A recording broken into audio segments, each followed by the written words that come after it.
नमस्कार प्रिय भैया, आज हम कक्षा द्वादशी कला वर्ग विषय इतिहास का प्रकरण जो पाठ हमारा चल रहा है हड़प्पा सभ्यता, उसका एक प्रकरण, क्योंकि कल हमने कृषि, पशुपालन और सुदूर व्यापार के बारे में अध्ययन किया था।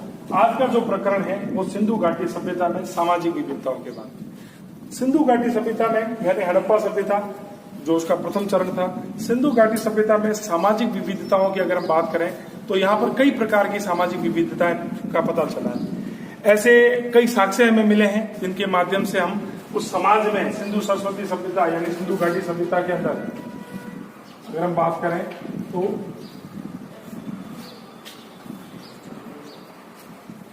सिंधु घाटी के सभ्यता के अंदर कई प्रकार की विविधताएं हमको देखने को मिलती है। इन विविधताओं की अगर बात करें तो पुरातत्वविद का मतलब जो पुरानी जानकारियां रखने वाले जो विद्वान हैं, उन लोगों ने इस सभ्यता के बारे में अत्यधिक जानकारी के लिए यहाँ की सामाजिक विविधताओं के बारे में, क्योंकि आज हमको सामाजिक विविधताओं के बारे में अध्ययन करना है, तो सामाजिक विविधताओं के बारे में अधिक पता लगाने के लिए उन्होंने एक प्रक्रिया, एक जो है उत्खनन, जिसमें सबसे पहले उत्खनन में उन्होंने सवाधान, एक शब्द आता है सवाधान। अब ये शब्द जो है ये क्या है? शवाधान। हमको पता है कि हिंदी में मृतक शरीर को शव कहा जाता है, और शवाधान यानी जहां पर शव को दफनाया जाता है उसको पुनः उत्खनन करके, उसको खुदाई करके, उसको बाहर निकालकर उसके बारे में सामाजिक विविधताओं के बारे में उसकी जानकारी प्राप्त करना, जिसको हम शवाधान को अगर कहें तो मृतक शरीर, ठीक है, यानी मरा हुआ शरीर भी अपन कह सकते हैं, मरा हुआ शरीर के बारे में भी अपन बात कर सकते हैं, ठीक है। हड़प्पा सभ्यता में मिले जो शवाधान हैं उन पर आमतौर पर मृतकों को जो है कहा जाता है गड्ढों में दफनाया जाता था, और कभी कभी ये शवाधान की बनावट एक दूसरे से थोड़ी सी अलग भी होती थी, और ये अलग जो होती थी वो एक सामाजिक विविधता को प्रदर्शित करती थी। कुछ कब्रों में मृत भांड और आभूषण भी मिले हैं, ठीक है, और जो संभवतः ऐसा प्रतीत होता है, ऐसी मान्यता का संकेत होता है कि हो सकता है वह पुनः जीवन चक्र में विश्वास रखते हो, जिसके अनुसार उन वस्तुओं में मृत्यु प्राप्त उपयोग में लिया जा सके, यानी कहा जाता है कि उनके साथ दफनाया गया तो मृत्यु के बाद भी, यानी मृत्यु बाद भी उन वस्तुओं का ऐसा मान्यता थी कि इन वस्तुओं का उपयोग मृतक शरीर के द्वारा किया जा सकता है।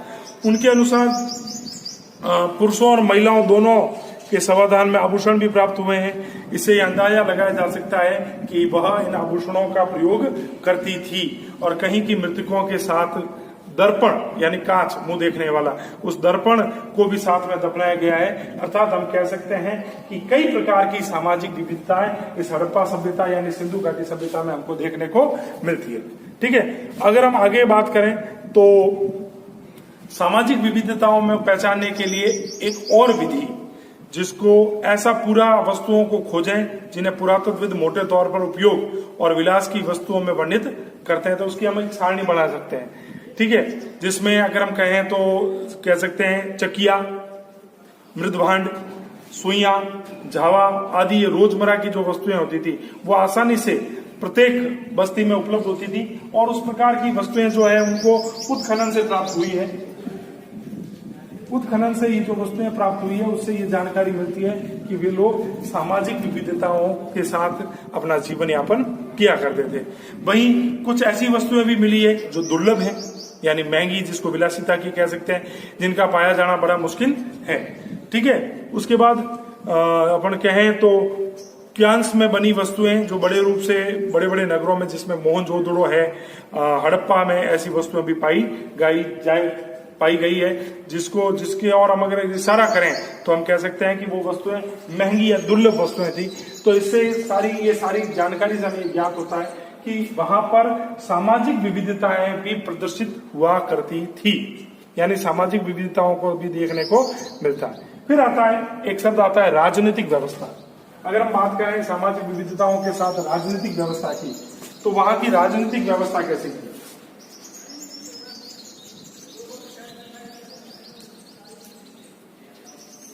राजनीतिक व्यवस्था, हम बात किसकी कर रहे हैं? हड़प्पा सभ्यता की।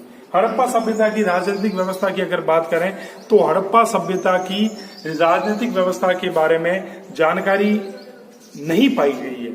इस हड़प्पा सभ्यता में पाई जाने वाली वस्तुओं के आधार पर जैसे मृदभांड, बाट, फलकों, ईंटों आदि के उत्पादन में सामान्यतः समानताएं मिली है। ठीक है, कश्मीर से लेकर गुजरात तक सभी वस्तुएं एक समान होना एक ही शासक की ओर इशारा भी करती है और राज्य की ओर इशारा करती है, परंतु इसके कोई ठोस सबूत अगर हम कहें तो ऐसे कोई ठोस प्रमाण अभी तक हमारे पास नहीं आए हैं। और पुरातत्वविद इस पर एक मत है कि हड़प्पा सभ्यता जो है उसमें शासक नहीं थे, यानी वो ये भी कहते हैं कि वहां किसी प्रकार के शासक यानी राजा यानी जो शासक करने वाला है उसकी कोई जानकारी वहां नहीं प्राप्त हुई है। ठीक है, सभी सामाजिक स्थिति समान थी।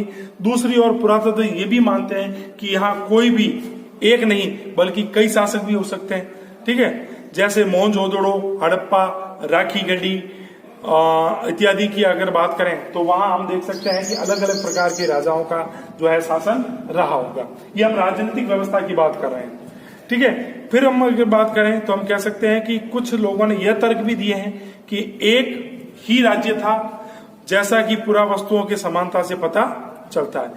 नियोजित बस्तियों, नियोजित यानी व्यवस्थित सुचारू रूप से जो चलने वाली बस्तियां थी, उस बस्तियों का आकार में निश्चित अनुपात और अन्य स्रोतों के समीप स्थापित होने के कारण भी ऐसा माना जाता है कि वहां की व्यवस्था एक जैसी हुआ करती थी। ठीक है, मोहनजोदड़ो में एक मूर्ति भी मिली है जिसमें मूर्ति जिसको संज्ञा दी गई है पुरोहित, किसकी? पुरोहित, यानी जिसको वो शासन करता भी उसको माना गया है, यानी जिसको पुरोहित या राजा की संज्ञा भी दी गई है। ठीक है, परंतु किसी कीमती वस्तु का प्राप्त वहां पर उसे नहीं हुई है। हम लोगों ने पुस्तक में इसका चित्र दिया हुआ है पुरोहित का। फिर आता है मोहनजोदड़ो या हड़प्पा सभ्यता के अंदर मोहरे, बाट और लिपि की बात करें, यानी किस किस की बात करें? मोहरे, बाट और लिपि। राजनीतिक व्यवस्था की बात आती है हड़प्पा सभ्यता में मोहरे,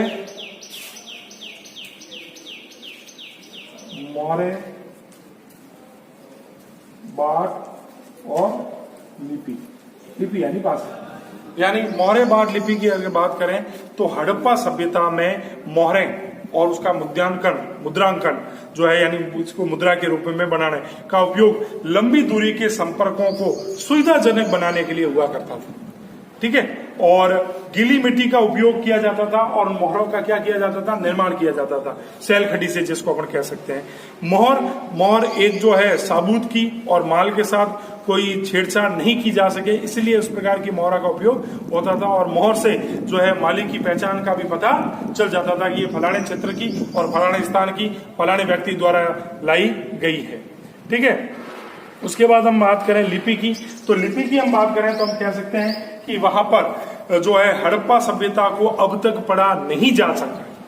ये एक रहस्यमयी लिपि है जो आज भी बनी हुई है और इस लिपि में कहा जाता है कि 375 कितने 375 से लगाकर 400 तक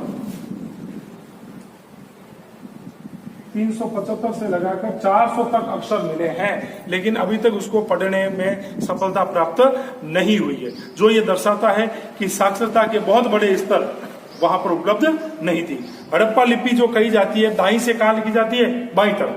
दाईं से बाईं तरफ लिखी जाती है क्योंकि इन मोहरों पर दाएं और चौड़ा अंतराल भी देखने को मिलता है, जिससे ये लगता है कि दायां थाल भाग काफी खाली है और इस तरफ यानी दाईं से बाईं की तरफ लिखी जाती है। ठीक है, बाईं ओर जो है वो थोड़ा सा संकुचित क्षेत्र नजर आता है। ये मोहरे सामान्यतः मोहरे जो होती थी तांबे के औजार, मर्तबान या मिट्टी की लघु पट्टिकाएं या आभूषण पर मिलती है।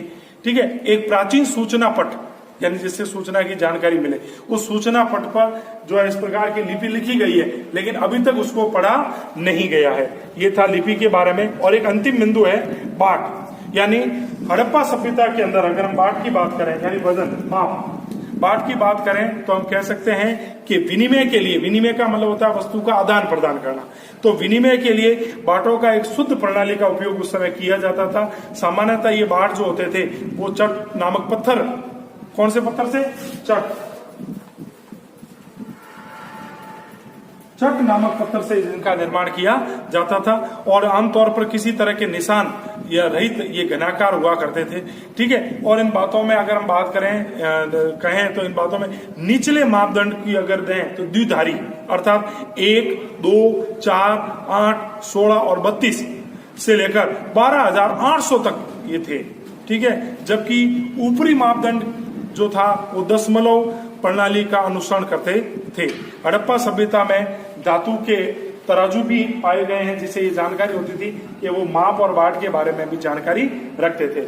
ये तो था हमारे सिंधु घाटी सभ्यता के अंदर सामाजिक विभिन्नताएं, मौर्य, बाट, लिपियां और राजनीतिक व्यवस्था के बारे में। कल हम चलेंगे सिंधु सरस्वती सभ्यता के अंदर शिल्प उत्पादन के बारे में, यानी वो हाथ से बनाई जाने वाली वस्तुओं का किस प्रकार से निर्माण करते थे, कैसा निर्माण करते थे और उसको किन किन रूपों में, किस किस क्षेत्रों में, सुदूर क्षेत्रों में इसको बेचा या व्यापार किया जाता था। धन्यवाद।